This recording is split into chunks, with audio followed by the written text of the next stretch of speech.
And we're going to get right to it. Olivia and I were speaking right before we pressed live that we're the children of immigrants, Olivia, and your mom is in her 80s. My dad's late 70s, and your mom, you were telling me, is seeing people who look like her in Los Angeles, Yeah. carrying Mexican flags, because that's part of their heritage as they're being assaulted and terrorized by ICE agents. And you're seeing a part of this country's response against these individuals with Americans, citizens, and residents calling them criminals. I'm not the one calling them the criminals. That's Kristi Noem, the Secretary of Homeland Security, who said that LA, a city of 10 million, is criminals. You had Donald Trump at Fort Bragg, one of the most shameful speeches a president has done, curate and select soldiers who like him, mocking and ridiculing LA and then cheering them on. You're seeing 4,000 National Guard members unleashed away from their, active duty positions to keep us secure to LA for a non-issue crisis that was created in part by Stephen Miller. And now, as of last night, we found out these National Guard members are protecting not the people, ICE agents, to detain and terrorize individuals. In addition to 4,000 National Guard members, you have 600 Marines, 700 Marines. And all this is happening. The person in charge seems to be Stephen Miller, according to Wall Street Journal, who engineered this as an excuse to unleash the military. And you and I, right when we went live, you reminded me that you were there in 2020 when Trump, in his first presidency, did a preview of this by clearing out Lafayette Square nearby, peaceful protesters, BLM protesters, and he told his then Secretary of Defense, Mark Esper, "Can I just shoot them in the leg?" And Yeah. Mark Esper, who's hardcore right wing, was like, "You cannot shoot unarmed protesters in the leg." And even Attorney General Barr said you can't do that. And now we have this. And we have the military parade coming up, which is for his birthday to the tune of $50 million with tanks rolling down the streets of DC. With all of that, I yield the floor to you. Well, with all of that, I mean, I bring to you my screaming goat because that is what I feel like every day right now. So, I mean, yeah, man, you mentioned Bill Barr, and I keep thinking like he knows he's got all the receipts and he knows all the secrets too. He knows exactly what is happening right now because he was there during the summer of 2020, like I was, and we knew exactly what was happening behind the scenes. But let's see, where should we start? I mean, it is reminiscent of what I saw in the summer of 2020 with the George Floyd protests, with the clearing of Lafayette Square. Look, this was intentional. And that is what I keep trying to remind people, that he was thinking that the law and order narrative plays to his favor. And to a certain extent, with his base and a lot of the people on the right, it does. And they're using the exact same playbook that they did that summer. But they're using it now with the cloak of immigration because they feel like that's a winning issue for them. So now we have two conflated narratives now, right? We've got law and order, immigration. Everyone's a criminal if you're an immigrant. That's basically what they're selling. It's not true. We know that. But that is what they're saying. And they're getting the buy-in from their base. And they feel like they have carte blanche to throw out the Constitution, throw out the rule of law. Basically, there are no rules. And, you and I were talking about this when we first logged on and we were getting ready to go live. Like, I was thinking about this last night as I watched my mom watching the images on TV, like you mentioned, and what it must be like from her perspective to have come to this country as a Mexican immigrant, like, and to be so proud to be American, only to watch this entire scenario play out where the people who are taking a stand and saying, hey, we're not okay with a secret police force type of operation that's happening across our country, because that is what's happening. I just saw a friend of mine's husband taken away. I watched the Ring camera videos when they showed up at our house, and 5 unmarked cars. That's how it played out. He owns, by the way, his own landscaping company. He pays his taxes. He just got married a couple months ago. He's going through the process, and now he's detained. So I think of it from her perspective and how chilling it must be to be watching this and saying, this is a country that I'm in, and what are we going to do about it? And you're right. I mean, when they're calling all these people criminals, look, according to them, you and I are criminals. I mean, they're calling me, Mike Pence's former Homeland Security advisor. I saw it on social media when I said, this isn't American. This is un-American what is happening here. And they called me a criminal because they say that I'm defending the criminals. And so that is kind of the twisted narrative that they sell, but we can't forget that it's calculated. And then we've got that imagery with the culmination of now a military parade that's happening in the DC area this Saturday. And so I think it's all part of a coordinated strategy. And for sure, it is Stephen Miller. I mean, he was in those meetings. He was squashed like a little gnat in those meetings back in 2020 by people who were adults in the room. Those adults are gone. Stephen Miller has the reins with the likes of Bannon in the background and some other Christine Nome, who walks around with her little ice vest and pulling everyone around with incompetence. I mean, so this is where we are right now. And my concern is they will bait violence. So I've been talking about this, right? And so when we show up and we're going to do the No Kings protest, I know people are going out there, the counter protests, and I agree with that. We don't need a king. But we have to be careful that we don't get baited by the Trump team. And I also, by the way, not to sound conspiratorial, Waj, but I don't believe that there are not bad actors out there stirring the pot on purpose that have been sent out there to provide the imagery that Trump wants, because that's what they want. Well, that happened during the BLM protests. Remember, leaders Absolutely. of the BLM protests, a lot of the black leaders said these individuals are committing these crimes who are masked. They're not part of our movement. These people are outsiders, agitators. And what we found out is many of them were white nationalists who are exploiting Correct. the crisis to create more crisis, right? Either to help their agenda or to help Trump. And so all it takes for a fascist regime, and I don't know if you've seen this, Olivia, right? That for those who don't, and I've tried to do my best on this channel, if you've never gone to California, my home state, LA is huge, all right? Millions of people. So just imagine a map. The protests are like literally one red dot in LA. 99.5% of folks in LA are going about their lives. It was contained about 4 blocks. That's it, 4 blocks of LA. And the LAPD, right, this mini military institution in and of itself with a very fraught history with its communities, said on June 7th, we got this. Not only did they say we got this, they thanked the protesters and the organizers for keeping it mostly organized. And on top of that, what Donald Trump ignored them completely, ignored Mayor Bass, ignored the Attorney General, ignored the governor, didn't send National Guard members or the Marines on January 6th, right? I don't know if you've seen that conspiracy where Nancy Pelosi said, don't bring Oh, the yeah. National Guard. All lie, all bullshit. But now, for some reason, he doesn't talk to Nancy Pelosi, who's a representative of California. It's all bullshit. And he's brought on 4,000 people. And it's precisely what the reporting has come out yesterday, what you were saying, Olivia, is Stephen Miller wants provocation. Yes. And the analogy that I use, even though it's not completely similar, but I see so many parallels, is they want their own Reichstag fire. They want an excuse to implement martial law. This is in steps of how Hitler gained complete power, right? How authoritarians gain power. As they say, it's unrest, it's lawless. The invaders have taken over. I'm not using this language. It's the language of Stephen Miller. It's the language of insurrection, the language of Donald Trump. No, insurrection was January 6th. They use a national emergency excuse to entrench themselves and declare martial law.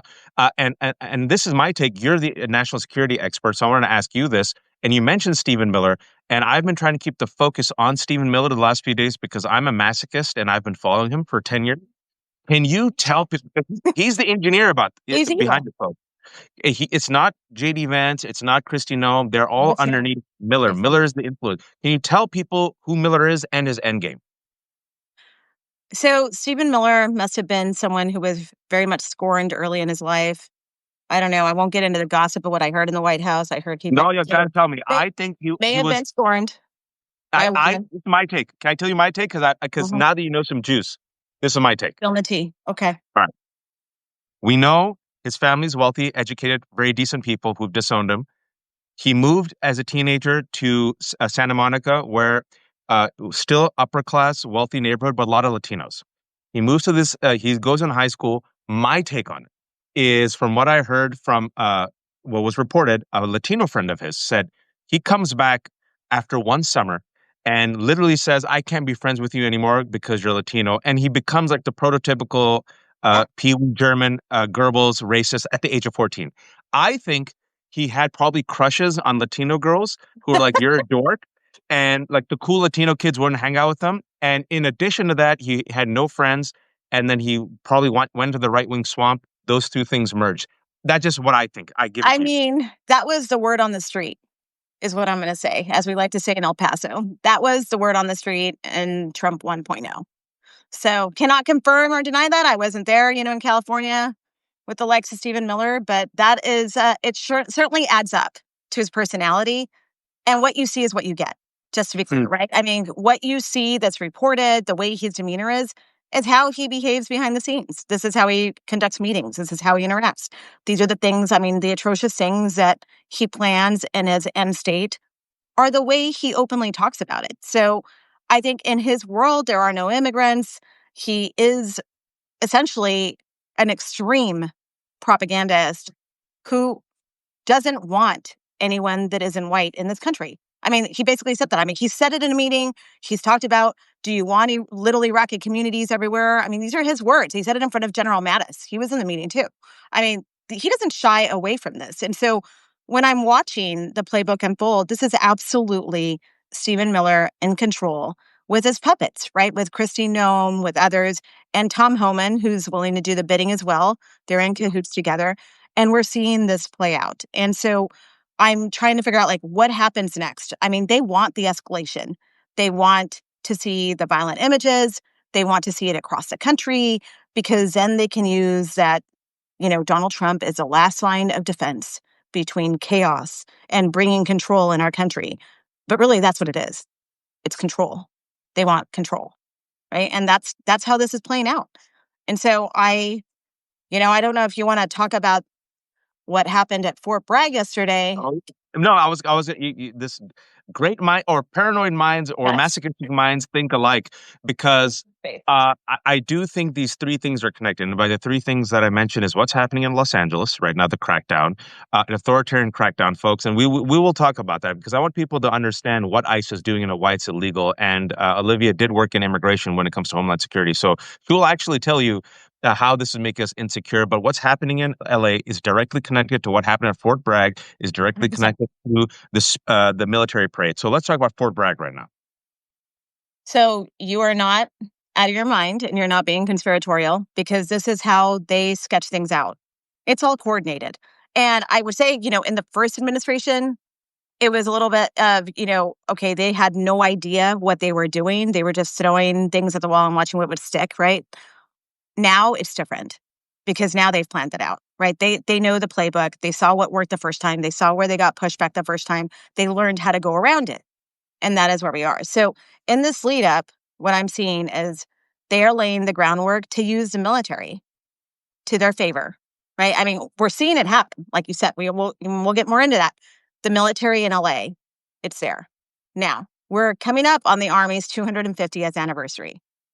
So I get it. We should be celebrating them, right? I mean, the Army is celebrating its birthday this weekend.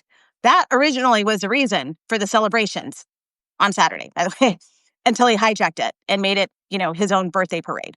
So now he goes down to Fort Bragg. And what was so upsetting to me was not only the speech that Donald Trump was delivering, this inflammatory political Yeah. speech, right? I mean, presidents, they don't do that. If you look back at Obama, you look at Biden, Clinton, Bush, I mean, you know that you were speaking before the military and it's about America, strength, defense, security. I mean, all the topics and their patriotism, freedom. I mean, their sacrifices.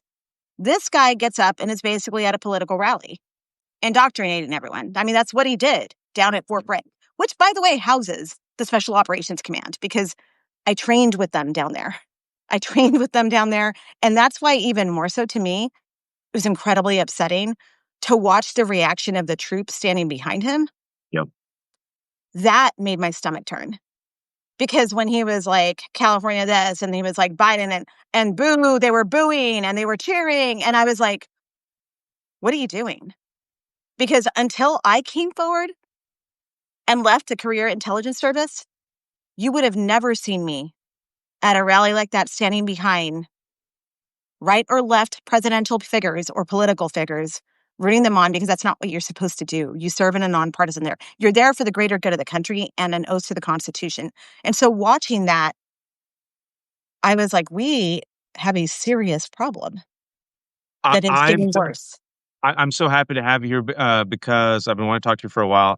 And I think we did this last month. So if Olivia is one of the cool kids, so I would love to do a segment called National Insecurity with Olivia Troye at least once a month. We And should. I keep bothering her with this, but I'm so glad you mentioned this because I did not. There was so much happening yesterday, especially with the escalation in LA, all the other crises, Gavin Newsom's response. But I don't think we should sleep uh, on this Fort Bragg speech because what we're normalizing what's not normal, Olivia. And I Right. really want to let's dig a bit deeper because some reports also showed that he curated the audience. Right? I don't know if you saw that memo that went out that said they have to be fit, not fat. That anyone who disagrees with Donald Trump and his politics is not allowed. So they curated essentially MAGA rank and file from Fort Bragg to be his audience, use that instead of celebrating the military and the flag to promote all of his right wing talking points, to boo the media, to boo LA, the 10 million people, right? To boo Democrats, and then you have this military parade. And military parades, folks, you see that in Russia and North Korea. Right. And usually with dictators, what dictators do is they gain control of their security apparatus and they unleash it against the citizens, right? ICE, for example, it's being unleashed all around America right now in an illegal fashion. We'll talk about that in a second. But I still don't think enough Americans are connecting the dots. If you have a wannabe authoritarian leader who quoted Hitler before he was elected and said, I will unleash the military and National Guard against the quote enemy from within. I always kept those receipts. Yeah. I've been warning No, it's people real. every 2 weeks. When an authoritarian leader who's beholden to nothing but himself captures the military and the Marines and the National Guard and ICE and has just enough of them, Olivia, what happens? Well, then we're no longer a democracy. That's how democracies fall. And I think we watch it. I mean, the use of the military in such a way and the parade, the speech and everything is a message. It is a message to the American people. I mean, that's how North Korea communicates, right? That's how they communicate to South Korea. Yeah. Imagine what it's like to be in South Korea and watching the military parades in North Korea. It's chilling because he's constantly sending a message to them and to around the world that we will unleash this on you at any moment. And so that is the setup and the staging for what Donald Trump and his team are doing. And you're absolutely right. I've been there when they've choreographed the scene. You know, the advance team shows up. They cherry pick the people behind him to make it look. I think I saw one or two guys that looked very uncomfortable, but they also looked like they were Latino, so they were probably like put there. And I'm like, look, I'm not saying I that don't want to laugh, lightly. but yeah, they Yeah, I'm peppered not saying that lightly because I was in a situation where I remember Katie Miller was moving people around the cabinet room table, and I was like, "What are you doing?" I just spent like an hour preparing the agenda and the seating for this meeting. And she was like, well, we need the Black people at the table so it looks diverse. Her words, her words. Okay. And so she'll probably sue me for that now. But it is true. There were other witnesses, whatever. But so when you have that I'll kind help of you out as a staging, recovering attorney. Allegedly. yes, allegedly, allegedly. And so that is kind of how the staging goes. But really, I mean, when you take a step back, it really is important to connect the dots like you're doing and say what we are seeing across the country, connecting it to the top level and the culmination of what's happening in the DC area on Saturday is not by mistake. It's Mm. calculated. And that is to really send a chilling message to the American public. And they want you to go silent. Hmm. They want to criminalize free speech. By the way, remember, I came from conservative politics. I grew up in a conservative household where free speech was a really big deal Yeah, I to remember. us. Yeah. Well, I don't know. I don't know what happened to that in the GOP. Liberty, Second Amendment Liberty, against the tyranny of the government. Remember that? yeah, Yeah. yeah, yeah. Uh, Hmm. yeah, I still believe in free speech for everyone, not just, for some, but here we are. So I think this is an erosion of democratic norms in real time that we're seeing here. And I think they're using a lot of the tools that they have to control these narratives. And I think that's important for us to, stay woke, as I get accused of now, Oh, yeah. right? Because that's what they make sense. Oh, we're woke criminals is the terminology.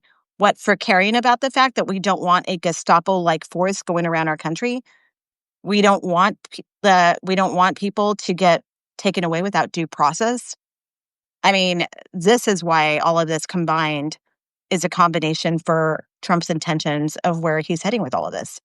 And before we talk about where he's heading, and David asked that question, I try my best to speak out about this because I think it's very important. We do not normalize any of this, and I see it being normalized by corporate media. I see it being normalized by Democrats. I see it being normalized because people are trying their best to live their life. Can you? And I'm glad you just mentioned this. Can you please just tell people why it is not normal for masked agents with guns to randomly go and abduct people off the street to go to 7-Eleven, Home Depots, factories without warrants, without due process, and just abduct them? Because that's been normalized now in the last 4.5 months. And I think Americans are like, oh, yeah, criminals, illegals. But what we know is that they're just abducting people left and right, including citizens, legal residents. And even then, ICE cannot just operate that way, regardless. Right. I mean, there are laws and regulations. And look, I mean, DHS has a lot of authorities, but within the law, they do need to be presenting probable cause warrants. Uh, they need to be presenting identification. I'll tell you this, when I watched the video of what happened to this friend of mine's husband, like, there was no identification. They showed up. They said, "Hey, is this your name?" He said, "Yes." "Are you this person?" He said, "Yes." "How can I help?" And they said, "You're under arrest," and they put him in the back of the car. Like, this is happening every single day. And the thing to think about here is people are like, "Oh, well, it's only happening to the criminals, or it's only happening to people who are illegally in our country." No, that's not what's happening. That's not what we're seeing. And so I think, you know, ICE, yes, look, they have a mission and they're law enforcement. They do other missions, Homeland Security investigations. They do missions on, countering human trafficking, which is important, child smuggling. I mean, they have all these missions that are happening there, but it's all within the confines of the law. And right now, what we're seeing is that they are being deployed throughout our country to carry out the bidding of this Trump administration without actual due process and the regulations that they are supposed to follow. And I mean, you can't, we're just going to have what? How are we going to know? Here's my question. Like, how do I know if ICE shows up at a property, masked up, unmarked vehicles? How do I know the difference between ICE and a militia? Well, Olivia, I'm glad you asked that question because that was one of my many concerns. There were three concerns I had. One of them that you just articulated was put into reality yesterday because in LA, speaking about criminals and bad faith actors who exploit the situation, I don't know if you heard the story. A man showed up at a job site, well, at a business, masked with a weapon, said he was ICE. They demanded identification. He said no. He tied up a woman and robbed her. And that is exactly the problem because now we have full lawlessness from law enforcement opening the door for others to exploit these opportunities as well. And so the question is, are we all just going to turn on everybody? Because that's really the direction this is going. And I think that's also what Trump wants. Yeah, chaos, right? So my one of my three fears, well, two of my three fears are realized in LA right now, where one person, a criminal, just says, "Okay, I'm ICE. Who's going to stop you?" Another one is what we're seeing all across America with lawlessness, where random, innocent brown, well, not random, let's just be honest, brown and black people, citizens, pregnant women, union leaders, literally are just arrested. Individuals who are here legally, like Abrego Kilmar Garcia, are literally kidnapped. I'm using the words matter, kidnapped and sent to die in a foreign gulag. And then my third fear is this, which has not been realized yet, Olivia. This is a country, and I've been telling people this, and they're like, "Oh, that sounds dark, Watch." I'm like, well, I try to connect the dots. This is a country with 340 million people. It's a big country. And I think that's where the rubber is going to hit the road for Donald Trump because they're very incompetent. I don't think people realize how big this country is. But not only that, we have more guns than people. So we have 400 million guns, Olivia. Right. Now, And by the way, it's not just the right that owns the guns. that's what I'm. So and it's not just. It's what I'm trying to tell MAGA is, yo, there are a lot of conservatives who live in blue states. There are a lot of people who voted for Donald Trump. I'm from California. So imagine ICE, masked ICE agents, three of them, randomly show up. They see someone who thinks they're brown. They have guns and they put their hand on someone's daughter or someone's grandmother. And let's say, oh, I don't know, in Texas. Olivia, knowing this country, isn't it inevitable that a citizen takes out that gun and now we have a shoot off between like a citizen who thinks like someone's kidnapping his Yeah. family and an ICE agent? Well, I'm surprised that didn't happen to that woman. I believe it was Oklahoma, when they showed up in the middle of the night. I think it was Oklahoma that she was in. I might have the state wrong, so don't quote me on that. But the woman that was a U.S. citizen, where they showed up at the wrong house, and she ends up with her family, her kids outside in the front of the house. They bash in the door, and she thinks that they're being robbed. I mean, it could have been so much worse. What's to stop her from, if she had a gun, from shooting? I mean, if you think you're under attack and you're showing up unannounced that way and you're kind of conducting these raids, like, that is what is happening, though, is that at some point people are going to be like, I'm not risking this. I don't know whether this is friend or foe. Either way, they're invading my house, a foe, right? Let's just level set there. And also, I don't know what kind of operation they're conducting. And if they can't even do the research to get the freaking address right for the individual or figure out who's in that house, how many other people is that happening to, though? Think about that, right? That we don't know about. We just know about that one that made the headlines. I'm sure that that's not the only person. Because in addition to the lawlessness, the cruelty, the racism, they're also incompetent, is what you're getting at. And I give you Abrego Kilmar Garcia. And instead of just simply saying, I said if this was a somewhat competent, non-racist, non-fascist regime, what I would have done if I was Donald Trump and advised him is said, you bring Abrego Kilmar Garcia back, you blame ICE, and you say, That was you something know else. what? It was a mistake. Mistakes happen. It wasn't me. I love them. I love the Latinos, the Mexicans. He's from El Salvador, whatever. And then I'll have a taco with I would have a taco with Abrego Garcia, but now he can't have a taco. So I'd have a burrito with Abrego Garcia. I'd have a beer. I'd do a photo op and win over some Latino voters. But they're so cruel and they're so. I want to go back to Stephen Miller because people have not followed him. I've been on it for 10 years. This is a man, folks, since that age of 14, where he was allegedly radicalized. The T on the street is because allegedly, Latino girls had better taste. He has been part and parcel for nearly 3 decades of the extremist right-wing anti-immigrant movement. He's used the entirety of his career from Duke, where he used to host the Islamo-Fascism Awareness Week, where he was being tutored by Richard Spencer, a Nazi, right, for a brief time. Mhm. Then when he was in Congress, he was the aide of Jeff Sessions. In particular, the reason why he chose Jeff Sessions was hard right and associated with what the Southern Poverty Law Center said was an extremist anti-immigrant white nationalist group FAIR. Yeah. Guess who engaged with them? Stephen Miller. And then he used that to get in the Trump campaign where, like Olivia said, he's always been this way. And they're like, okay, freak. But Donald Trump, for whatever reason, likes him. And reporting shows that even Donald Trump says, yeah, when it comes to immigrants, this guy's really far out. That is the guy who used to feed you might know the name of this reporter. I forget the white woman who said she was a white nationalist and has since become de-radicalized, who was a young reporter for Breitbart.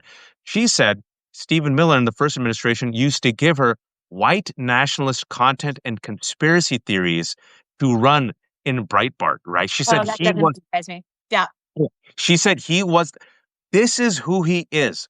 And he's the one right now, folks, who is in control. And I mentioned this. I was talking to Rick Wilson yesterday. We kept the receipts. And I want to ask you about this.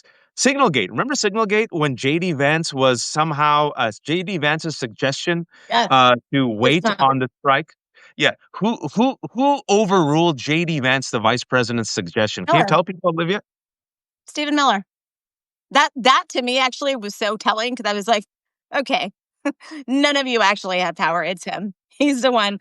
The chief of staff, what, Susie Wiles, like, I have no idea where she is. I don't even know what happened to her. Has anyone heard He's from her? probably leaking against Pete Hegseth. That's my guess. Probably. But like, I was thinking to myself, he shut it all down. He was basically like, the president was clear about this. End of story. That's kind of like, okay. He just let the marker down with the vice president in the chat, with all these cabinet members in the chat. And he pipes up and he's like, this is already, this is sold, right? That's basically what he did. Done And deal. remember, Trump had no idea, and I believe Trump when he said, "What? Huh? Signalgate?"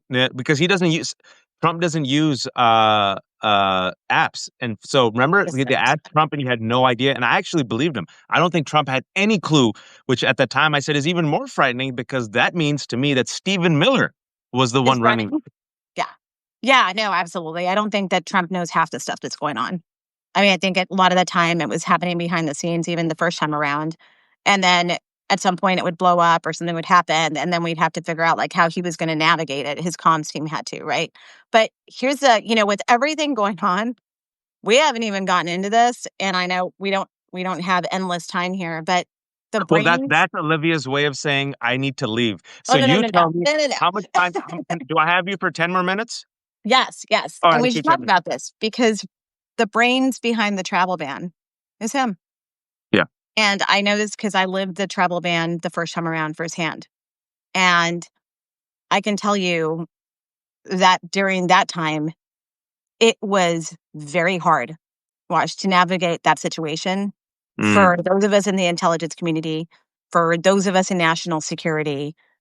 eh, The bullying that was happening in meetings was unbelievable. And I remember coming home almost every day at DHS because I was at DHS at the time when it launched. And I had to like coordinate the intelligence community for this. And I remember having meetings with the front office, having meetings from people with, from Jeff Sessions' office, who you mentioned, and Stephen Miller and his minions there, and the White House, and what they were doing to control this thing and how they were developing it. And they didn't want facts. They didn't want the actual intelligence to inform the assessments that, by the way, they manufactured, right? I mean, we're just trying to figure out how you carry, because that's what, the community does. The president is in charge. They issue executive orders, and we figure out how we're going to carry out the administration's policies. That's how it works. And so we were sitting there. I was sitting there pushing back on people who I was like, hey, no, I'm sorry. I was very polite, by the way. I've heard that for the people that were investigating this internally to figure out who would actually stand up for them, they told me that my emails were very more like CYA. I was like, dear so and so, I'm sorry, but the intelligence community does not operate via Google searches, Breitbart articles, and things like that for informing actual intelligence assessments for how to ban a country. So that was what was happening behind the scenes. And so I think about now this travel ban with, you know, way more countries on it, yep. how hard it was the first time. And I think about the fact that like the institutional knowledge of people who were willing to stand up to them, because I would come home from DHS sometimes and I'd be like, today's the day I get fired. Today's the day I get fired. Cause I just kept like, I'd go into meetings and I'd be like, no, it's not there. I don't have that to put that country on the list. Sorry. And then we'd regroup and we had numerous conversations about how they were going to do this. And I'm really interested to see what methodology they used to get to where they are for this entire list of countries. And how And you get off the list, by the way. I would like to know that. For people who have been following, because there's so much news, there's a I new know. travel ban. It's Muslim ban on steroids that just went into effect. And just like Olivia said, to pepper it and to make sure that, see, back in the day, what they used to do is like all these Muslim countries, but North Korea, it's not a Muslim ban. So now, because Stephen Miller's in charge, it's North Korea and a whole bunch of Latin American countries as Yeah. well. And we have the World Cup coming up in LA 2026. We have the Olympics coming up in 2028. Tourism is down in America in 4.5 months with a revenue cost of $12 billion that are lost. A lot of people are like, we don't want to come to this shithole. It's making America increasingly insecure. And what Olivia also said is back in the day, because these people are incompetent and cruel, right? Olivia, people who actually had experience and expertise were able to put them in check. There are no guardrails anymore, folks. And I want to stress this. I want to ask Olivia about this because this is another huge big piece of news that I'm trying my best to remind people. Can you tell everyone who the new essential, basically the head of countering violent extremism in America is under Trump? Because you What's can't the make this thing? shit up. What is he, 22 years old? Fresh 22 out of years old. college? No experience at all. Thomas I, Fugate. yeah, it's interesting because actually someone texted me an article about it, and they were like, "How you feeling about this guy being the lead counterterrorism person at DHS now?" And I was thinking to myself, like, "Oh my gosh!" So we have someone with no experience at all in national security and homeland at all. I mean, this is like someone who is a random loyalist. He seems to be, no expertise in countering violent extremism, domestic Do you see his photo? extremism. Not that they really want to counter it because we would write assessments and say, we have a problem, this right-wing domestic terrorism, hate crimes are on the rise in the country. And they didn't want us to publish that because it was, always one-sided and it was always Antifa. So I can't wait to see what products come out of this office with this guy, because I'm wondering, what are they going to be putting out now? Are they going to be saying, I can totally see him doing something like where he's like, oh, the extremist is the left. Yep. The Yep. wokes are the extremists. I fully expect to see propaganda products being pushed out to the media, being aired on right-wing publications Yep. about how DHS assesses, because that's how we word the language, that there is a threat in the rise of leftist extremism, and then it's all that. You won't hear about the right at all. And I Yep. think that is what worries me with the incompetence that we're seeing in leadership, is that he is a hard right-winger now in charge of a very serious role. I Who's mean, 22 years old, yes. who's an ex-gardener and grocery assistant, 22-year-old kid who's the head of CVE. What the F are we doing? This is even in the movie Idiocracy, it wasn't that idiotic, folks. Uh, but Olivia's completely correct. The number one domestic terror threat in America for several years running, according to law enforcement, has been right-wing terrorism and white Yes. supremacy. Greatest number of plots, greatest number of casualties, greatest attacks on law enforcement. You don't hear a peep, not a peep from MAGA about that. And what you're going to hear is left wing wokeness, Antifa, whatever, immigrants, and they're going to use now they've taken over CVE. They're essentially the Marines, the National Guard. All of it is being unleashed against us. So, two final quick questions because the community has And asked, be and I want you clear, to. just to be clear, this guy, I mean, he is now running the office that deals with mass shootings that are hate crimes, like what we saw in El Paso, what we saw in Buffalo, what we saw at Pittsburgh, hate-fueled attacks, right? And how you're going to respond to them in targeted forms of violence. And I think that is why it's so insane and ridiculous. And also, I would call it a dereliction of duty to have someone like this in charge of such an office. Because, I mean, I don't know what the future holds for our country. It's not looking good.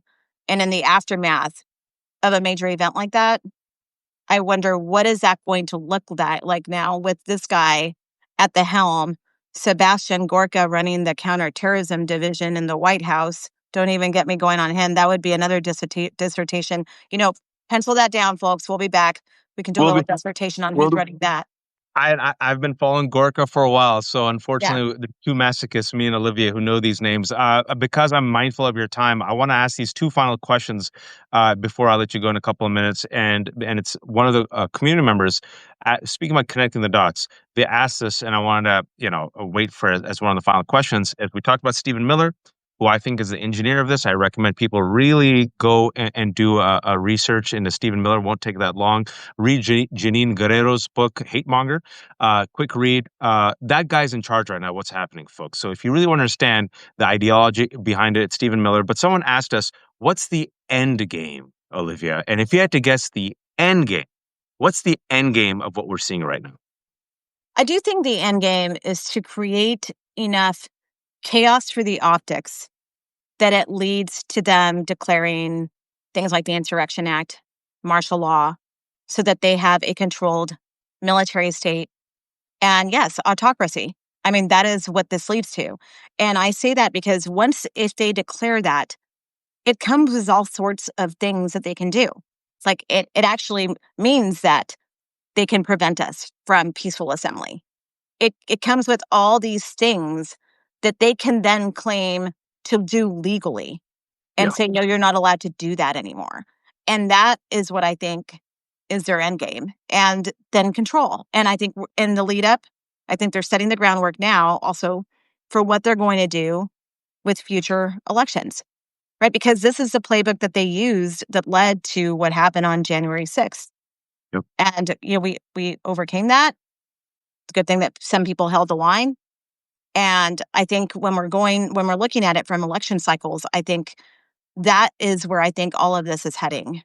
And I just, I worry. We talked about this last time. I remember you were on the same page as me that Yep. I'm not sure. I don't know what 2028 looks like, but first we've got to get through 2026 and this year No, too. You are the national security expert. I've been saying for a while that they're going to use this as pretext for martial law and to suspend elections. And then he'll say, as a commander in chief, it's my power and duty to protect this country from domestic threats. Antifa, Exactly. immigrant, yada yada. They're all invaders, and as such, I'm going to declare martial law, the Insurrection Act. And don't worry. These elections will be just delayed, but don't worry, they'll come back. They're not going to come back. And I feel like Trump is an old man, and people are forgetting that JD Vance was there installed by Peter Thiel. So if it's not just to fascism, it's techno-fascism. We're dealing with a right-wing authoritarian force. I hope people are waking up to it. My final question to you is, what can people do about it, Olivia? Because you briefly mentioned this, and you know these folks better than I do. Please tell me that some people in the military, some generals, are aware of what's happening, Oh, or is it absolutely. you? Yeah. Oh, no, absolutely. I've been in touch with some former colleagues and, former military leaders who know current military leaders. It's one big circle. They are very concerned, especially after what they saw at Fort Bragg. It was not lost on them. And so I still have faith that there are some people within the system who are going to do their best to navigate this and figure out how they steer the ship to prevent us from going down further than where we already are. But I think for us as people, I think we cannot, we cannot give in to fear, first of all. And we have to act with defiance, but we have to do it in a smart way, right? We can't let them bait us into violence, and understand your surroundings and figure out who it is that's out there making your voices heard. But I also, honestly, we need to apply pressure locally to our Mm, leaders and our members of Congress and people who represent you at the local and state level, because at some point it is federalism. We're watching it play out. We're watching California. We're watching the governor of California take a stand against Donald Trump. And I think that to me is going to be critical as they continue to try to break all the China everywhere and disrupt and destroy these institutions. And I think that right here is, I mean, I'm concerned, obviously, because the Republicans have control of every lever right now. They have control of Congress, the Senate, the White House. But that doesn't mean that all is lost. And I think it's incumbent on us to make sure that we are applying pressure and saying, hey, maybe, uh, gee, if I were the Homeland Security Committee on the Hill, maybe we should apply pressure to investigate why this incompetent, unqualified individual is now in charge of this domestic security like office, right? Of extremism. I mean, things like that where we cannot give it a pass. And look, it's a lot.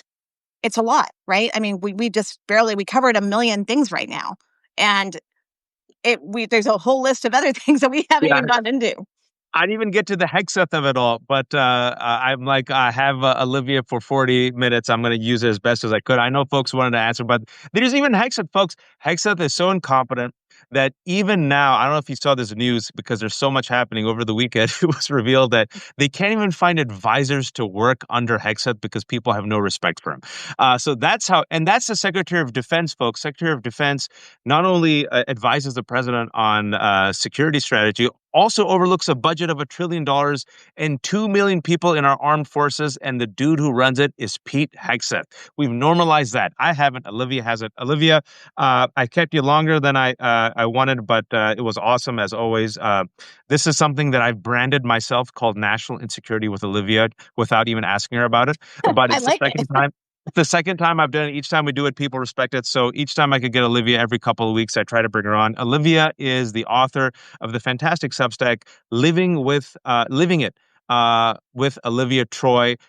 Olivia of Troy at Substack. Please, please, if you can, subscribe to Olivia. She's a Homeland Security and National Security counterterrorism expert who worked under the initial Donald Trump administration and was so terrified by it that she left. And since then, like Miles Taylor, Chris Krebs, and others, has become the enemy of MAGA because she put country above party. And she knows all these individuals. She literally has worked with the ghouls, Stephen Miller, and she knows Steve Bannon, and she knows Stephen Miller's wife, who's also a terrible person. Who takes Stephen Miller's wife, Elon Musk or Donald Trump in the divorce, Olivia? Well, I think it's I think it's looking like Word on the street says it's Elon, but I don't know.